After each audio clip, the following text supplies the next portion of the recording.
জয় কৃষ্ণকালী মায়ের জয়, জয় সোনা মায়ের জয়। সবাই ভালোবেসে বলুন রাধে রাধে, রাধে রাধে।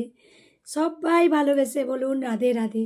হরে কৃষ্ণ কৃষ্ণ কৃষ্ণ হরে হরে, হরে রাম রাম রাম হরে হরে। জয় কৃষ্ণকালী মায়ের জয়। মা তুমি সবাইকে ভালো রাখো, তুমি সবাইকে সুস্থ রাখো।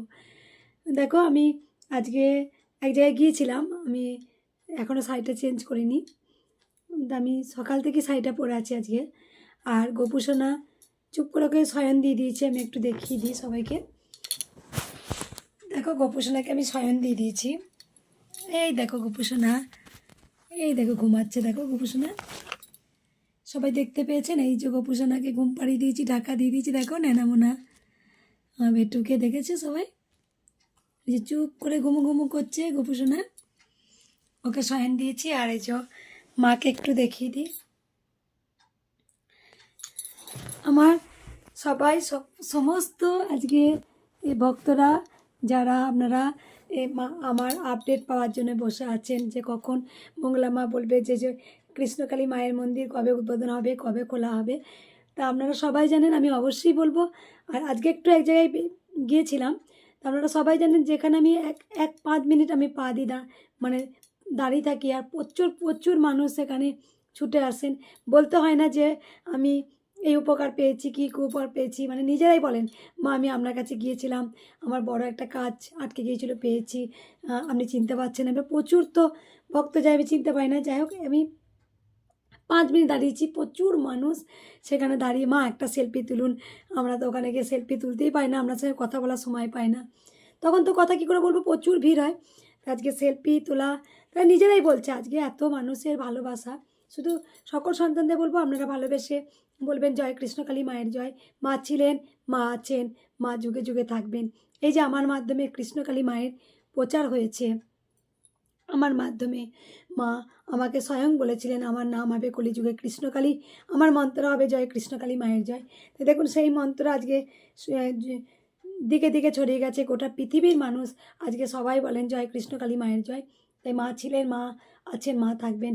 সবাই ভালোবেসে বলবেন জয় কৃষ্ণকালী মায়ের জয়। যেখানে আজকে আমি কোথাও গিয়ে 5 মিনিট বা 10 মিনিট একটু দাঁড়াই, তখন সঙ্গে সঙ্গে প্রচুর প্রচুর মানুষ এসে দাঁড়ান, আপনি মঙ্গলা মা, আপনি কৃষ্ণকালী মা। আমি বলছি না, আমি তো কৃষ্ণকালী মা নয়, আমি হচ্ছে মঙ্গলা, আমি তার মেয়ে। তবে একটা কথা ভক্তরা সবাই আপনারা জানেন যে মা কিন্তু প্রচুর প্রচুর আমাকে ভালোবাসে। আমি এখনও বলছি মায়ের আমি জীবন, মায়ের আমি প্রাণ, মায়ের আমি নয়নের মণি। আর একটা কথা বলবো সকল সন্তানকে যে আপনারা আমরা সবসময় ভগবানকে তো বলি তো যে ভগবান তুমি কেন এটা করলে, কেন এরকম হলো। আমি এইটুকু বলতে চাই যা হয় তা ভালোর জন্যে হয়, যা হবে তা ভালোর জন্যই হচ্ছে, যা তার নিয়তি ছাড়া গাছের পাতাও খসে না। দেখুন মায়ের যখন মন্দির বন্ধ হয়ে গেল আবার, তখন আমি মায়ের কাছে খুব কেঁদেছিলাম যে মা কেন এরকম হলো বারবার। কিন্তু মা বলতে নেই, মায়ের কাছে বলতে নেই যে মা কেন এরকম হলো, কারণ যা হবার মাই এগুলো করাচ্ছেন নিশ্চয়ই কিছু ভালো করার জন্যে। কৃষ্ণকালী মায়ের মন্দির যতবার ভেঙেছে ততবার কিন্তু আরও ছড়িয়েছে, ভক্তদেরকে আটকাতে পেরেছে। আজকে সেই যে জায়গায় মা বসেছিলেন সেখানে ভাঙা মন্দির অবস্থাতেও হাজার হাজার মানুষ যাচ্ছেন, সেখানে বাইরে থেকে মাকে প্রদীপ জ্বালিয়ে আসছেন। যার যেমন জানানো, যার মানসিক ছিল মায়ের কাছে গিয়ে অঝরে কাঁদছে এবং তাদের শত্রুদের মায়ের অসুরদের অভিশাপ দিচ্ছেন এবং কাঁদতে কাঁদতে তার চোখের জলেতে তারা ফিরে আসছেন। একটা কথা, তারা সবসময় তার আবেগ ভালোবাসা তার মায়ের প্রতি, কাতারে কাতারে ভক্ত এসেছেন। আমি জানি মা ভক্তরা এমন কি বলেছেন, মা যদি পাতালে যায় পাতালে যাব, মা যেখানে যাবে সেখানেই যাব। এত মানুষের ভালোবাসা, গোটা পৃথিবীর ভালোবাসা কেউ কি আটকাতে পারবে? কৃষ্ণকালী মায়ের এই মন্ত্রটা কেউ কি আটকাতে পারবে? তাই মায়ের কাছে বলি মা গো দেখো তোমার পরম পরম সন্তানরা তারা কত লাঞ্ছনা গঞ্জনা পেয়েছেন, তারপরে তারা কত মার খেয়েছেন, হ্যাঁ, কিন্তু তাদের তো কেউ আটকাতে পারেনি। তাই দেখো মা আজকে তোমার যদি জয় কৃষ্ণকালী মায়ের জয় প্রচার করতে গিয়ে যদি কারো কাছে যদি কটু কথা শুনতে হয়, কারো কাছে যদি মার খেতে হয়, আমার কাছে তাতে কিচ্ছু যায় আসে না। কারণ এতবার চক্রান্ত করেও যে আমাকে পুরো মেরে দেবে একদম, তা পেরেছে। রাখে হরি তা মারে কে, মারে হরি তা রাখে কে। হরি যদি রাখে তা কেউ মারতে পারবে না, আর হরি যদি মারে তা কেউ রাখতে পারবে না। তো সকল সন্তানদের একটা কথাই বলবো যে যা হয় তা ভালো হয়, যা হবে তা ভালোর জন্য হবে, এটুকু আমি বলতে চাই। আর আমি একটু বালিশটা দিয়ে দিই, তাহলে সবাই ভালোভাবে, এই যে ভালোভাবে সবাই দেখতে পাবেন। আর একটা কথা বলবো যে মায়ের মন্দির, সবাই জানেন যে মায়ের মন্দির উদ্বোধন কবে হবে আমি অবশ্যই বলবো। আপনারা একটু ওয়েট করুন, আমার ভিডিওটা একটু ফলো করবেন। মায়ের মন্দির কবে হবে, কবে আমি উদ্বোধন করব, আমি ভিডিও সব বলবো। একটু এটা সবাই জানেন, এটা অনেকেই জেনে গেছেন যে মায়ের অনেক বড় মায়ের মন্দির হয়ে গেছে। আমি আনিনি, এতদিন আমি আনিনি। আমার তো যুদ্ধ ছিল মন্দির নিয়ে, যে মায়ের মন্দির আমি কথা দিয়েছি, মায়ের মন্দির আমি করে দেবই, এই কথাটা আমি বলেছিলাম একদিন। আমি সকল সন্তানদের কাছে বলেছিলাম যে মায়ের মন্দির হবে, মায়ের মন্দির আটকানোর ক্ষমতা কারণ নেই, মা মায়ের জায়গায় ঠিক বসবে। তা সত্যি মা মায়ের জায়গায় বসবে, আপনারা দেখতে পাবেন সেখানে কি কি হবে আমি অবশ্যই আমি দেখাবো আপনাদের। আর একটা কথা, যে আপনারা অনেকে ভক্তরা কি করছেন, যারা এত ভক্তরা ভালোবাসা, সেদিন একটা ভক্ত গোপাল দিয়ে গেছেন, ছাদ থেকে পড়ে গিয়েছিলেন, সেই গোপালটা আমার কাছে এসছে, গোপাল বাড়িতে রাখা আছে। একটা কথা বলবো, এখনও মন্দির কিন্তু খোলা হয়নি, মন্দির কিন্তু এখনও বন্ধ আছে। আপনারা সবাই জানেন মন্দির কবে উদ্বোধন করব, আমি সেদিন আমি সবাইকে বলে দেব যে আজকে মায়ের মন্দির। আর একটা জিনিস জানেন তো, আমরা মাকে বলি তো মা কেন হলো, কী জন্যে হলো, কী জন্যে হবে, কিন্তু এইটুকু আমি খুব ভালোভাবে জানি, যা হয়তো ভালোর জন্যে হয়, যা হবে তো ভালোর জন্যই হবে। তবে একটা জিনিস আপনারা দেখবেন, আমি মাঝে মাঝে খুব ক্লান্ত হয়ে পড়ছিলাম, প্রচুর প্রচুর ভক্ত, মানুষ দিনের পর দিন ভক্ত বেড়ে যাচ্ছিল, 1 গুণ থেকে 10 গুণ, 10 গুণ থেকে 20 গুণ, 20 গুণ থেকে 100 গুণ। আপনারা ভিডিও দেখেছেন, আমার এত ভিড় হতো রাত থেকে, সেখানে তো আমারও তো কিছু বিশ্রাম লাগবে। আমার মনে হয় যে মা আমাকে বিশ্রাম দেওয়ার জন্য এটা করেছেন, কারণ মা জানে আমার মেয়ে বিশ্রাম পাচ্ছে না। তো যাই হোক, এই যে আমি একটু 1 মাস, জানুয়ারি মাসে 15 তারিখে মায়ের মন্দির বন্ধ করে দিয়েছে, তো আমি জানুয়ারি মাসে 15 তারিখ থেকে আমি একটু বেশ ভালোই বিশ্রামে আছি। আজকে যেমন দুপুরে, আমি অনেক দিন দুপুরে যেন ঘুমাইনি, আজকে যেমন দুপুরে একটু মায়ের কাছেই শুয়েছিলাম এখানে, দুপুরে একটু খুব সুন্দর নিশ্চিন্তভাবে একটু ঘুমালাম। দেখো মানুষের, প্রত্যেকটা মানুষের একটা বিশ্রামও লাগে। হয়তো আমি বলবো না যা হয়তো ভালোর জন্য হয়, যা হবে তো ভালোর জন্যই হবে। মাও দেখছেন যে আমার মেয়েকেও তো বাঁচাতে হবে, গোটা সন্তান যারা যারা মায়ের, আজকে মায়ের নাম জপ করে, মায়ের মহামন্ত্র জপ করে যারা সুস্থ হচ্ছেন, যে পৃথিবীর আলো দেখায়, আমি এটা জানি প্রদীপ কিন্তু জ্বলে, কিন্তু প্রদীপের নিচেটা কিন্তু অন্ধকার থাকে। তাই দেখো পরমহংসদেব বলুন, স্বামী বিবেকানন্দ, মায়ের পরম পরম সন্তানরা, তারা কিন্তু জনসভা করতে করতেই তাদের জীবনে কিন্তু অনেক রোগ জ্বালাটাকে নিতে হয়েছে। পরমহংসদেব জন মায়ের পরম সন্তান স্বামী বিবেকানন্দ, ওনাকেও খুব, আমাদের কাছে উনি তবুও বেঁচে, আমাদের কাছে সারা জীবন গোটা পৃথিবীর মানুষের কাছে উনি যুগ যুগ ধরে বেঁচে থাকবেন। স্বামী বিবেকানন্দ মায়ের পরম সন্তান, উনি যুগ যুগ ধরে উনি বেঁচে থাকবেন, সবার হৃদয়ে তিনি বেঁচে থাকবেন। তবু ওনাকে তো জনসেবা করতে করতে খুব অল্প বয়সে আমাদের, ওনার একটা কথা বলবো। আর যেমন মায়ের পরম পরম সন্তানদের যারা খুব ভালো কাজ পৃথিবীতে করার জন্য আসেন, তাদেরকে অনেক আঘাত খেতে হয়, তাদেরকে অনেক মারধর, লাঞ্ছনা গঞ্জনা খেতে হয়, এটা মায়ের লেখা। কারণ এটা সহজে চট করে অনেকে নিতে পারেন না। যেমন আপনারা সবাই জানেন যে আমি সবসময় একটা কথা বলেছি, তোমরা সবাই ছোটরা বড়রা সবাই আপনারা গোবিন্দ নাম ভোজন করবেন, কারণ পৃথিবীতে আমরা আসি তাকে কথা দিই, হে গোবিন্দ আমরা যাচ্ছি ধরাধামে গিয়ে তোমার নাম প্রচার করব, তোমার নামেতে গানেতে আমরা বিভোর হয়ে যাব, আমরা তোমার চরণে থাকব। আমরা যে কথা দিই কিন্তু সেই কথা আমরা রাখি না। আমরা যখন এই ধরাধামে আসি তখন আমরা ভগবান শ্রীকৃষ্ণকে ভুলে যাই, আমরা সেই কথাটা রাখতে পারি না। তাই দেখো আজকে আমি যে গোটা পৃথিবীর মানুষকে আজকে বলাতে পেরেছি যে আপনারা সবাই কিন্তু ভগবান জয় কৃষ্ণ কালী মায়ের জয়। যিনি কৃষ্ণ তিনিই তো কালী, যিনি শ্যাম তিনিই শ্যামা, তিনিই তো সব, তিনি অদ্বিতীয়, ভগবান এক এবং অদ্বিতীয় আমি।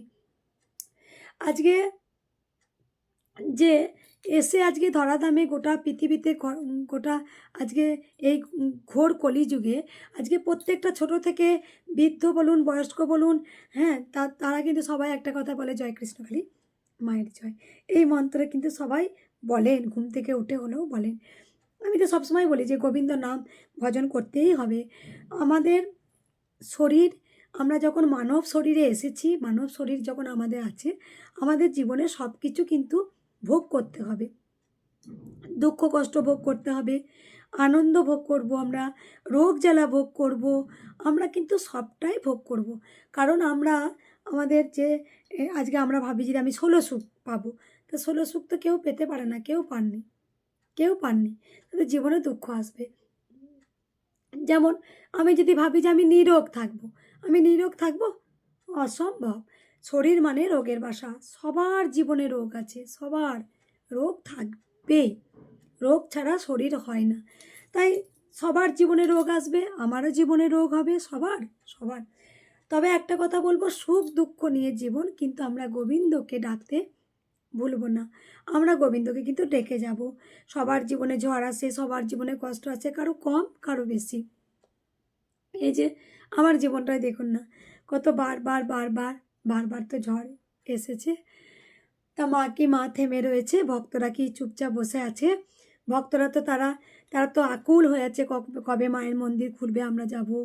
কত বাস আসে, 12টা 14টা 2টো 5টা করে রোজ বাস আসে। আমি তো ভিডিও বলে দিয়েছি যে মায়ের মন্দির এখন বন্ধ আছে, যখন মায়ের মন্দির উদ্বোধন হবে তখন আমি ঠিক কিন্তু বলে দেব। তা যাই হোক, ভক্তরা আসছেন, আকুতি মিনতি কৃষ্ণকালী মার কাছে জানাচ্ছেন, আবার তারা বাড়ি যাচ্ছেন চোখের জলেতে। ওইটাই ওদের শান্তি।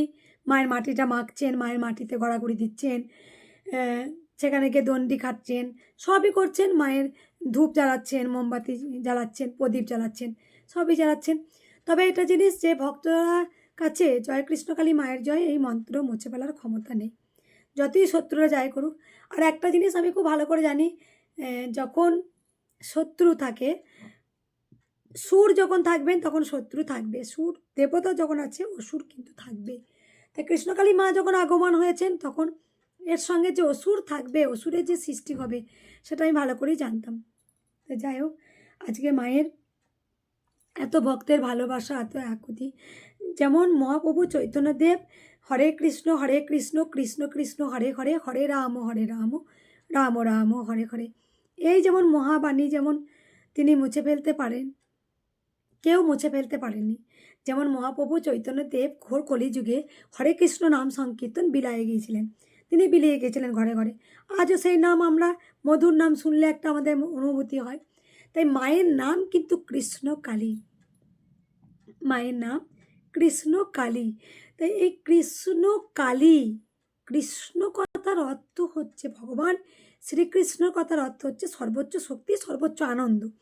তা সেখানে জয় কৃষ্ণকালী মায়ের জয় মুছে ফেলে দেবে, মুছে ফেলতে পারবে? কেউ পারবে না, কারো সাধ্য নেই, কেউ পারবে না। আজকে জয় কৃষ্ণকালী মায়ের জয় এই মন্ত্র কারো মুছে ফেলার সাধ্য নেই। মা যেমন মায়ের নাম প্রচার করেই নিয়েছে, ঠিক সন্তানরা বলবে। আজকে যারা প্রকৃত সন্তান, যারা বোঝে, তারা কিন্তু মানে এই যে আমি দেখেছি, যারা বোঝে, যারা বুঝতে পারেন, যারা প্রকৃত সন্তান, তারা কিন্তু কোনো দিন খারাপ কথা বলেনি।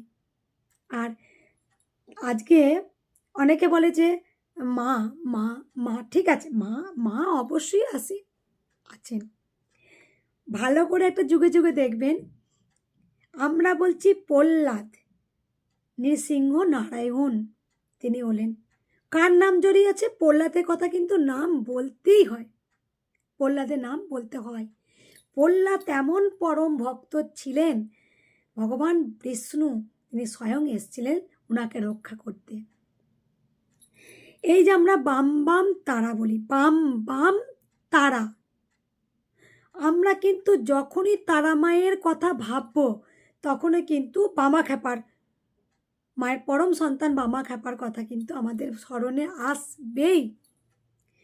ঠিক তেমন যেমন দক্ষিণেশ্বরে ভবতারিণী মা, ওনার কথা কিন্তু যখনই আমরা স্মরণ করি তখনই মায়ের পরম সন্তান পরমহংসদেব স্বামী বিবেকানন্দ, মা শারদার কথা কিন্তু আমাদের স্মরণে আসবেই। ওনাদের মুখটা আমাদের হৃদয়ের ভেসে উঠবেই উঠবেই।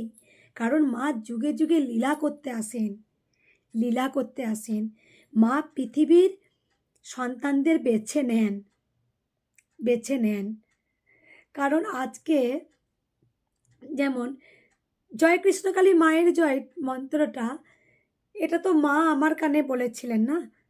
মা এলেন, মা স্বয়ং ছোট্ট বাচ্চা রূপে এলেন, মায়ের মন্ত্র মা নিজেই বললেন। মায়ের মন্ত্র হবে জয় কৃষ্ণকালী মায়ের জয়। মায়ের নাম মা নিজেই তো বললেন, আমার নাম কৃষ্ণকালী। তা মায়ের নাম তো মা নিজেই নিয়েছেন। তা আজকে যে কোনো, আজকে এত ঝড় এত কিছু, তা মায়ের মন্ত্র তো কোনো সন্তানের মুখ থেকে মোছাতে পারেনি কেউ, পেরেছে? দুটো একটা অসুর তো আছেই, তারা তো পাপ কর্ম করার জন্যই তো পৃথিবীতে জন্ম হয়েছে। তাদের তো পুণ্যকর্ম করার জন্যে জন্ম হয়নি, তাদের পাপ কর্ম করার জন্য পৃথিবীতে জন্ম হয়েছে। কারণ পাপের ঘোড়া যেমন শিশু পালকে যেমন ভগবান শ্রীকৃষ্ণ 100 পাপের ঘোড়া পূর্ণ হয়েছিল, ঠিক তাই এই ঘোর কলিযুগের ভগবান জয় কৃষ্ণকালী মায়ের জয় এই মহামন্ত্র যারা বাধা দিয়েছে, পাপের ঘোড়া পূর্ণ না হওয়া পর্যন্ত গোবিন্দ কখনোই শাস্তি দেবেন না। তাই ভগবান শ্রীকৃষ্ণ তিনি ন্যায়ের পথে আছেন। গিরিধারী, রামলালা, সত্যনারায়ণ, বিষ্ণু, তিনিই তো সব, তিনিই তো বাঁকে বিহারী, তিনিই তো সব। তাই এই ভগবান শ্রীকৃষ্ণ তিনি সত্যের পথে থাকেন, তিনি ন্যায়ের পথে থাকেন, তিনি ধর্মের পথে থাকেন, তিনি ন্যায্যর পথে থাকেন। অসৎ অসৎ ব্যক্তিরা তাদের ভগবান সবসময় ছাড় দেন, কিন্তু কখনো ছেড়ে দেন না। অবশ্যই তিনি ছাড় দেবেন, মা ছাড় দেবেন, কিন্তু ছেড়ে তো দেবেন না। আমি একটা কথা বারবার বলতাম না, সবার দাড়িপাল্লা ভুল হলেও গোবিন্দ দাড়িপাল্লা তো ভুল নয়। গোবিন্দ দাড়িপাল্লা তো সবসময় সঠিক ন্যায্য বিচার করে সবসময়। তাই আজকে আমি যে বলেছি প্রত্যেকটা বেশি সময় লাগেনি আমার। জয় কৃষ্ণকালী মায়ের জয় এই মহামন্ত্র ছড়াতে বেশিক্ষণ কিন্তু সময় লাগেনি। মায়ের মন্ত্র কিন্তু চারিদিকে দিকে দিকে গোটা পৃথিবীর জায়গায় কোনায় কোনায় মায়ের নাম মন্ত্র ছড়িয়ে গেছে, জয় কৃষ্ণকালী মায়ের জয়। তাই আজকে যে মায়ের নাম ছড়িয়েছে, তবে একটা জিনিস আমি দেখেছি, আমি ভক্তদের সঙ্গে, আমার বাচ্চা তো ভীষণ ভালো লাগে, কিন্তু ভক্তদের সঙ্গে আমি কিন্তু মন্দিরের কাছে ঠেলে দিলেও কোনো দিন কোনো ভক্ত বলেনি যে মা আপনি কেন আমায় ঠেললেন। বরঞ্চ তারা ঘুরে এসে বলেছে যে মা আপনি ঠেলে দিলেন। জানেন মা, আমার বাবাকে আপনি, আমার স্বামীকে আপনি ঠেলে দিয়েছিলেন, খুব রেগে গিয়েছিলেন। তা ঠেলে দেওয়াতে আমার কিছুতে ফ্ল্যাটটা হচ্ছিল না মা। এখান থেকে যাওয়ার পরই সেই বহু বছরে ফ্ল্যাটটা হয়েছে। আমি তো ঠেলিনি, আমি তো ইচ্ছাকৃত ঠেলতাম না। আমি ঠেলতাম, পিছনে প্রচুর হাজার হাজার ভক্তরা দাঁড়িয়ে থাকতেন, যাতে তাদের কষ্ট না হয় আমি তাড়াতাড়ি করার চেষ্টা করতাম। কত ছোট ছোট বাচ্চা আসে তাদেরকে। আবার এক ভক্ত পায়ে প্রচুর ঘা হয়েছিল, আপনারা সবাই জানেন, বৃষ্টির সময় কাদা, ওনার অপারেশনের ডেট হয়ে গিয়েছিল। আমি জানি না, ওনার পাটা ব্যান্ডেজ করা ছিল, আমি সেটা জানতামও না। তা উনি কাদায় নামছিলেন না, প্রচুর তো ভিড় হয়েছিল। তখন বাবার আমি বলেছিলাম, বাবা একটু সরে চলো না বাবা, অনেক মানুষ দাঁড়িয়ে আছে, তারা কষ্ট পাচ্ছে। তা আমি জানি না কোনো কারণে হয়তো এরকম আমি আর আমার একটা জিনিস আমি দেখেছি, আমার বয়স্ক বাবারা বলুন, ছোট ছোট আমার বয়সী বলুন, তারা প্রচণ্ড আমাকে ভালোবাসা দিয়েছেন। তারা বুঝেছেন যারা সত্যি মায়ের প্রকৃত সন্তান, তারা আমাকে প্রচুর ভালোবাসা দিয়েছে। আমাকে বলতো, মা তুমি মারো না মা, তোমার হাতটা দিয়ে আমাকে মারো না মা, তোমার হাত দিয়ে মারো না আমাকে মা। পিঠটা বাড়িয়ে দিয়েছে, মাথাটা বাড়িয়ে দিয়েছে, মা মারো। তুমি মারো না মা। তা আজকে মায়ের আশীর্বাদে গোটা পৃথিবীর আজকে যে মানুষের কাছে এত ভালোবাসা পেয়েছি, এটাই আমার কাছে পরম পাওনা। এটা আমার কাছে পরম পাওনা। অনেক, অনেক। আজকে মানে দুর্গা ঠাকুর আমি দেখতে যেতে আমার মায়ের মূর্তি ঠিকমতো মাকে দর্শন করা হয়নি। লাইনে হেন মানুষ নেয় যে আজকে চিনতে পারেনি। আজকে যেখানেই দাঁড়ায় হাজার হাজার মানুষ এখানে এসে মা একটা সেলফি মা, মা একটা সেলফি তুলুন মা, আপনাকে আজকে সামনে থেকে পেয়েছি। ওখানে গিয়ে তো কোনো সুযোগই পাই না। আর তখন আমি সেলফি তুলতে যাই না, কারণ আমার তখন আমার সেলফি তোলার থেকে আমার মনে হয় প্রচুর মানুষ দাঁড়িয়ে আছে, তাদেরকে আগে পুজোটা নেওয়া অবশ্যই দরকার আছে। তা যেমন আমি যেমন করে যেমন মানে কেমন আমি পুজো নিয়েছি, তাতেই মানুষ এত মানুষ ভক্তি করে তাই নিয়েছে। আমি যেমন কেমন করে পুজো নিয়েছি, ও মা আমি এটা নেবো না, ও বা তুমি এটা নিয়ে নাও তো, তুমি আমাকে মালাটা দিয়ে দাও তো বাবা,